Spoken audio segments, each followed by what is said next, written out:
بسم اللہ الرحمن الرحیم۔ ایسے ہی سچے اور دلچسپ واقعات سننے کے لیے ہمارے چینل کو سبسکرائب کریں۔ دوستو، عالموں نے اکثر حضرت ہود علیہ السلام کے بعد شداد کا بیان کیا ہے۔ قوم عاد میں دو بادشاہ گزرے، ایک کا نام تھا شدید اور دوسرا شداد۔ یہ دونوں بھائی تھے۔ شدید بڑا بھائی تھا جبکہ شداد چھوٹا بھائی تھا۔ قوم عاد کے بارے میں اللہ تعالیٰ نے قرآن شریف میں فرمایا ہے کہ ہم نے اس جیسی قوم دنیا میں دوبارہ پیدا نہیں کی۔ قوم عاد یمن میں آباد تھی، حالانکہ شدید اور اس کے لوگ مشرک تھے، شرک کیا کرتے تھے، لیکن کہا جاتا ہے کہ شدید بڑا ہی انصاف والا آدمی تھا۔ اس کا انصاف دور دور تک مشہور تھا۔ اس کے انصاف سے شیر اور بکری ایک جگہ پانی پیتے تھے۔ ایک دن اس کی عدالت میں دو آدمی آئے اور ان دونوں نے عجیب سے حالات سنائے۔ ایک آدمی بولا، میں نے اس آدمی سے قیمت دے کر ایک زمین کا ٹکڑا خریدا اور اس زمین پر اب میرا قبضہ ہے، لیکن جب میں نے اس زمین کی کھدائی کی تو اس میں مجھے خزانہ ملا، لیکن میں وہ خزانہ اس آدمی کو لوٹانا چاہتا ہوں، کیونکہ میں نے اس سے صرف زمین خریدی ہے، وہ خزانہ نہیں، اس لیے میں یہ خزانہ اس کو واپس دینا چاہتا ہوں۔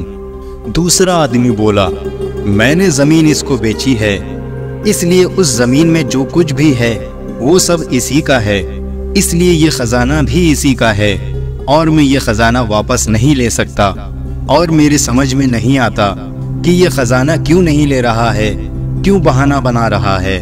شدید نے ان لوگوں سے پوچھا، تم دونوں کی کوئی اولاد ہے؟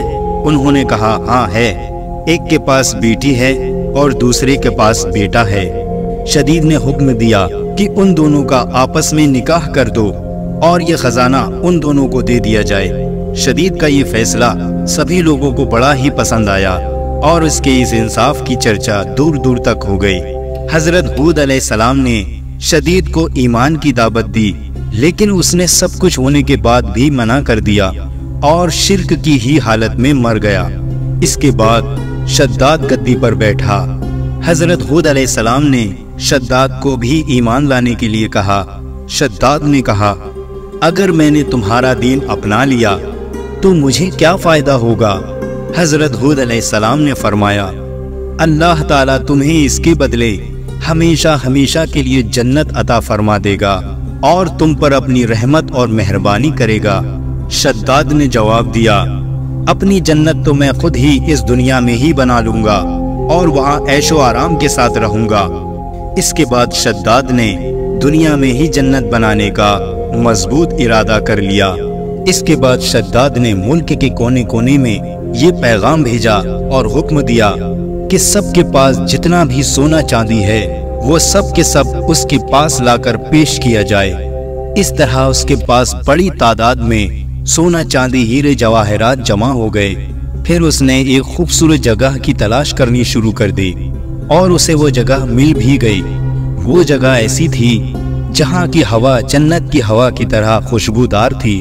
اس نے ایک جگہ پر تمام ہیرے جواہرات جمع کروائے، ملک کے کونے کونے سے بڑے ہی تیز اور ہوشیار کاریگر بلوائے اور عمارت کی مضبوط سے مضبوط نیو ڈلوانا شروع کر دی۔ اس کی دیواروں کی لمبائی لوگوں کی سوچ سے زیادہ اونچی تھی اور اس کی چوڑائی اس کے کاریگروں کے حساب سے اس وقت کی سب سے چوڑی دیوار تھی، آسمان کو چھوتی تھی اور اس کی چمک دھمک سورج اور چاند کی مانند تھی۔ جب سے یہ دنیا قائم ہوئی تھی ایسی عمارت کبھی نہیں بنی تھی۔ اس کی دیواریں سونے اور چاندی سے بنوائی گئی تھی اور چھت سونے کے پتوں سے سجائی گئی۔ اس کے ستون خوبصورت بلور سے مضبوط کیے گئے اور ہر چیز بہترین طریقے سے سجائی گئی۔ وہاں کی نہروں میں ریت کی بجائے انمول موتی بچھائے گئے اور وہاں کے پیڑ سرخ سونے کے پھلوں سے لاد کر مشک اور عنبر کی خوشبو سے بھر دیے گئے۔ جس وقت ان پیڑوں سے ہوتی ہوئی سوکھی ہوا چلتی تھی تو اس طرف کے رہنے والے لوگوں کے دماغوں میں خوشبوؤں کو بھر دیتی تھی۔ شداد نے زمین پر مٹی کے بجائے مشک اور عنبر بچھوایا۔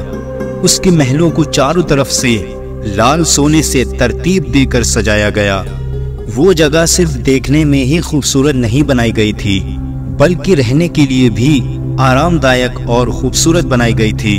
वहाँ उसने अपनी मनपसंद माशूकों और परियों को भी इकट्ठा कर दिया था। ये बाग और महल 12 सालों में बनकर तैयार हुए। उसमें पूरी दुनिया के हीरे जवाहरात लग गए। जब ये बनकर पूरा हो गया तो शद्दाद को खबर दी गई कि उसकी जन्नत तैयार है और वो अब इस जन्नत का मुआयना कर सकता है। शद्दाद को जब ये खबर मिली तो शद्दाद की खुशी का ठिकाना ना रहा। एक बड़ी फौज को लेकर शद्दाद अपने महल से निकलकर अपनी बनाई हुई जन्नत की तरफ रवाना हो गया। वो अपनी जन्नत को देखने के लिए जा ही रहा था कि रास्ते में उसने एक हिरन को देखा। उसने देखा कि उस हिरन के पांव चांदी के हैं और सींग सोने के हैं, उसकी आंखें याकूत की हैं। शद्दाद उस हिरन को देखकर हैरान रह गया, जी ललचा उठा। उसने मन ही मन में फैसला किया कि मैं इस हिरन को हर कीमत पर हासिल करके रहूंगा। उसने बिना कुछ सोचे समझे उस हिरन के पीछे अपना घोड़ा दौड़ा दिया। हिरन भागा और शद्दाद उसके पीछे पीछे अपना घोड़ा दौड़ाता चला गया। ये दौड़ बहुत दूर तक चली, यहाँ तक कि शद्दाद की फौज बहुत ही पीछे रह गई। फिर उसे एक बहुत ही डरावनी किस्म का घुड़सवार नजर आया। उस घुड़सवार ने शद्दाद से पूछा, वो इमारत जिसे तू जन्नत कहता है, उस इमारत के बनवाने से तुझे सुकून मिल जाएगा? शद्दाद उस घुड़सवार की ये बात सुनकर कांप गया। उसने पूछा, तुम कौन हो? वो घुड़सवार बोला, मैं तेरी मौत हूँ, मैं मौत का फरिश्ता हूँ। शद्दाद ने बड़ी ही नरमी और बेचैनी से कहा, मुझे अपनी जन्नत को सिर्फ एक बार देख लेने दो, फिर तुम मेरी जान निकाल लेना। मौत के फरिश्ते ने कहा, ये हुक्म दुनिया के पैदा करने वाले का है, उसके हुक्म के बाद मुझे इख्तियार नहीं कि मैं तुम्हें 1 मिनट की भी मोहलत दे सकूं। फिर उसी वक्त मौत के फरिश्ते ने शद्दाद की रूह कब्ज कर ली और उसका जिस्म रूह से जुदा हो गया। शद्दाद की मौत के बाद वो आलीशान इमारत और खूबसूरत बागात लोगों की नजरों से गायब हो गए। तारीख की किताबों में लिखा है, अल्लाह ताला ने हजरत इजराइल अलैहिस्सलाम से पूछा, ए इजराइल, तुम मुद्दतों से रूहों को निकालने में लगे हो और शुरू से ही तुम्हारा ये काम है, क्या कभी तुम्हें किसी पर रहम और तरस आया है? हजरत इजराइल अलैहिस्सलाम ने बोला, मैं तो सब पर ही तरस खाता हूँ। अल्लाह ताला ने फरमाया, तुम्हें सबसे ज्यादा किस पर तरस आया? तब हजरत इजराइल अलैहिस्सलाम ने कहा कि ए अल्लाह, मैंने एक दिन आपके हुक्म के मुताबिक एक नाव को तोड़ दिया था और उसके तख्ते अलग अलग कर दिए थे। हवा का झोंका आया, नाव डूब गई और नाव वाले बिजली की तरह कुछ ही देर में खत्म हो गए। मगर एक औरत जिसके पेट में बच्चा था, उसको हुक्म के मुताबिक नाव के तख्तों का सहारा बनाकर बचा लिया। वो तख्ता फरिश्तों ने एक जजीरे के पास पहुंचा दिया। जिस वक्त एक लड़का उस औरत के पेट से पैदा हुआ तो माँ बहुत परेशान हुई। आपका हुक्म हुआ कि माँ की जान निकाल लो और अकेले उस लड़के को उसके पहलू में पड़े रहने दो। ऐ मेरे परवरदिगार, उस वक्त मैं रो दिया और मेरे मन में ख्याल आया कि इस बच्चे का क्या हाल होगा। ये बच्चा तड़प तड़प कर मरेगा या किसी जंगली जानवर और दरिंदे का मुंह का निवाला बन जाएगा। ऐ खुदा, तू खूब जानता है, मुझे उस बच्चे पर बहुत रोना आया था। उसकी तन्हाई और बेकसी को सोच सोच कर मेरा दिल भरा आता था। और दूसरा, शद्दाद पर मुझे बड़ा ही तरस आया। उसने कई बरसों में इमारत बनवाई, लेकिन उसकी एक झलक भी देखने से महरूम रह गया और दिल में हसरत और अफसोस लिए ही इस दुनिया से चला गया। अल्लाह ताला ने फरमाया, ए इजराइल, ये शद्दाद वही लड़का है जिस पर तुमने पहले भी तरस खाया था, और मैंने उसकी माँ के मरने के बाद सूरज और हवा को ये हुक्म दिया कि तुम इसे अपनी सर्दी और गर्मी से मत सताना, और हवा को हुक्म दिया कि फूलों के पत्ते उड़ाकर इसके लिए फर्श बनाओ। फिर उसके दोनों अंगूठों से दूध और शहद की नहर मैंने बनाई। कितनी मेहरबानियों के साथ मैंने उसकी जान बचाई, उसे दौलत से नवाजा, बादशाह बनाया, दुनिया की सारी नेमतें उसे अता फरमाई। लेकिन फिर भी इन नेमतों का शुक्र अदा करने के बजाय वो खुदा होने का दावा करने लगा। उसका तो ये अंजाम होना ही था। दोस्तों, ये था शद्दाद और उसकी जन्नत का वाकया।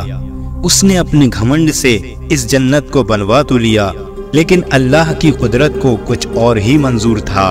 वो अपनी बनवाई हुई इस जन्नत को ना देख सका। अल्लाह ने उसे रहती दुनिया के लिए सबक बना दिया कि दौलत और शोहरत पर घमंड करके कुछ भी हासिल नहीं होने वाला।